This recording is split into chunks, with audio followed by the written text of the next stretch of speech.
various cuvées produced by Michel Gassier and his American wife at Chateau de Nage are quickly becoming the reference point wines for Costières de Nîmes. The quality of the wines is remarkable, particularly at these price points. Wow, that's pretty good. That's a pretty good quote. Who said that? That's Robert Parker said that, didn't he? Thank you, Robert. Yeah. And you know, the new kid, Jeb, the leading estate in the potential rich Costières de Nîmes region. These knockout wines are made by the talented Michel Gassier, who is leading the way in this appellation and showing what's possible when you focus on quality. Ladies and gentlemen, I present to you the talented Michel Gassier. Seriously, I've had the pleasure of selling Michel's wine since, I think we were talking about it earlier, I think the 95 vintage was probably the first wine from you I sold. And at the time it was a Chateau de Nage Cuvée Vieille Vigne from the Costières de Nîmes. And boy, that was a cool looking wine. He had the fat bottle going with the red top and the white label, and bam, just like it looked important. And it tasted important. So even then, you were rocking it. But now, my friend, you have taken this thing to another level.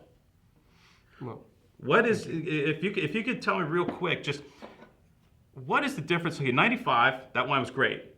But between 95 and now, I mean, so much has changed with you. Is it changes within Nîmes, changes with yourself? Like, what's going on here? All of that. Thank you for that question, Kyle. I'm going to try not to be too long-winded. Chateau de Nage is the original family estate that I started making wine from back in the early 1990s. I'm the fourth generation of my family running this estate.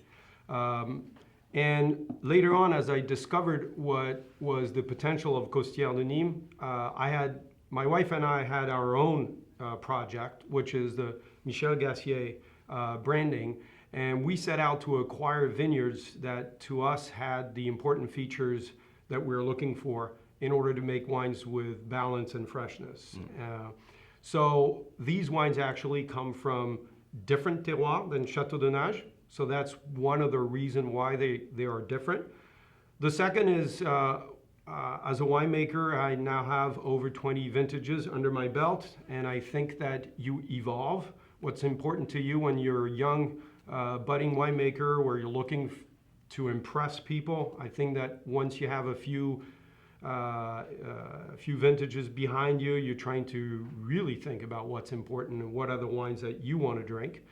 And hopefully, experience had made me a better winemaker. So yeah, these are the chances. I think I started to understand also better the positive points of where we located and really play them up in the wines that we're making. Let's talk about location. Let's talk about the Costières de Nîmes. This is an area that early on in my wine career I was not really familiar with at all, and I think it's an area that a lot of people still maybe are not too familiar with as a region. Could you give a little Costières de Nîmes kind of 101 in a few minutes? I know it's a tricky topic. We were talking about earlier, where based on its location and such, but maybe just a little. Yeah, Costières de Nîmes is definitely a Rhone wine, as you would think that what's important in appellation is the terroir, so the soil and climate and varietals that are grown. We have all of that. The entire soil of Costières de Nîmes has been created by the Rhone, and therefore it's normal that we be associated with that region. The uniqueness of Costières de Nîmes, it's microclimate. Because we're the last bump of sediments before the marshes of Camargue and the Mediterranean, we have a cooler microclimate than the rest of the Southern Rhone. We get a lot of sea breezes in the summer that taper off the extreme heat that we might get in July and August. So as a result, the wines tend to be fresher, a little higher acidity than the rest of the Southern Rhone.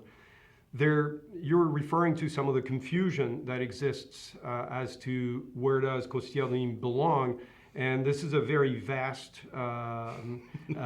subject that deals with historical, geographical, geological, but also human and political reasons. But the choice was made in 1986 to join the Rhone Valley Association, and so it's been clear in our heads for almost 30 years now but it has not been necessarily communicated well to the public. Yeah, to the rest of the world. Yeah. Yes. It's like, now, does the cooler aspect of what you were talking about earlier allow you to make white wine of this quality at this level, or is it a combination of factors, the soil and the... When, like anything, it's a combination of, it's the microclimate that allows us is one element of the freshness we get in our wines.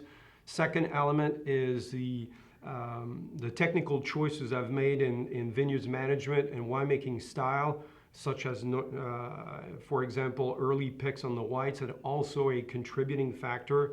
And last but not least is the choice of vineyard site that my wife and I have done over the years, favoring that northern exposure, limestone content, and slope that enables us to make wines with that level of freshness. So when you went out purchasing vineyard, you were looking expressly for some white wine vineyards. You said to yourself, I want to make white wine.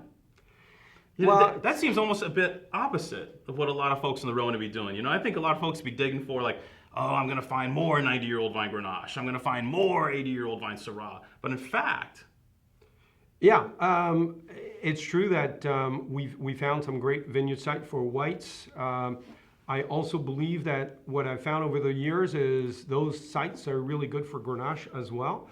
When you think about it, Grenache tends to be, or can be, a little too generous in alcohol, and we're always struggling to balance out that level of alcohol with enough acidity or tannin to make it a balanced wine. And think also about Syrah, which is more a Northern Rhone varietal, and in the south tend to easily get overripe. That northern exposure is a great, I think it's a great feature for Syrah in our neck of the woods. When you work with Philippe Cambi, one of the most talented cats in the wine business. He's pretty amazing. And you two together, along with Eric, you guys are like some kind of dream team or something. Like, when they were putting the Showtime Lakers together in the 80s. That is Lakers, Showtime basketball. Now Showtime was coming down on a fast break. Looking left. And throwing right. Showtime. Woo! How did he see him? The dudes are kind of like the first three guys you would have drafted, off the big board. When you guys get together and talk, because I see, Mourvèdre being the focus here in this wine. I see Syrah over here, but Grenache still has its place. Where do you see the future with Nîmes? Like when you're moving forward, is something like what you see with the Cucadier, like where you're going, or is it still going to be Syrah based, or do you sense like where's Nîmes going? Okay, it's a very interesting question, very hard to answer. I could only answer for myself and not even because I'm going full circle. I think that there are a lot of young people in the appellation. There's a lot of people that are experimenting. Think of it a little bit of the Central Coast here in California, and what seems to be things are changing in the sense that 20 years ago everybody went the Syrah route in Costières de Nîmes, and my dad did too. We planted a lot of Syrahs, and as I discovered better ways to make Grenache and discovered Mourvèdre, I thought, why the hell do we have so much Syrah? It gets a little too, blah, too big, too. And then I started thinking about better ways of making Syrahs, and I have not replanted Syrahs in the past 10 years as a result. And I started experimenting with whole cluster and Viognier inclusion and as co-fermentation, and I realized that it completely transformed my Syrahs. I started that in the 11 vintage, and now all of a sudden where I thought, well, maybe we shouldn't grow as much Syrah, now I'm thinking this is a great spot for Syrah. So I don't know what the future. I think we can grow, we can ripen Mourvèdre every year, so it's a great spot for Mourvèdre. And what seems to be my understanding of the moment, is that in order to have a successful Grenache where we need to have a lot of limestone in the soil. Okay, that's to me, I'm restricting my Grenache to those areas, and it's a little it's a little easier to be successful in Syrah and Mourvedre than in the vast majority of vineyard sites. And real quick, how was 13 for you? We've heard mixed. 13 was a tremendous vintage for us. It's the latest vintage since the early 80s. We started Grenache in October. We finished the Mourvedre past mid-October.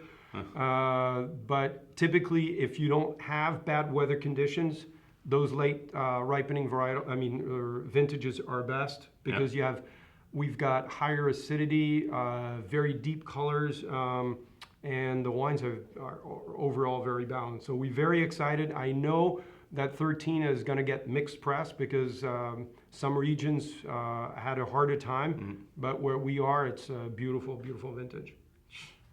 Ladies and gentlemen, the very talented Michel Gassier. Check these wines out. They're absolutely phenomenal, some of the greatest value wines on the planet. And as we were talking about earlier, you're looking at these, you got a couple best wines, house wines on the table right here. Michel, thank you so much. Thank you, Kyle. Yeah, pleasure having you here today. Sincere honor. Same here. All right. Cheers. Cheers.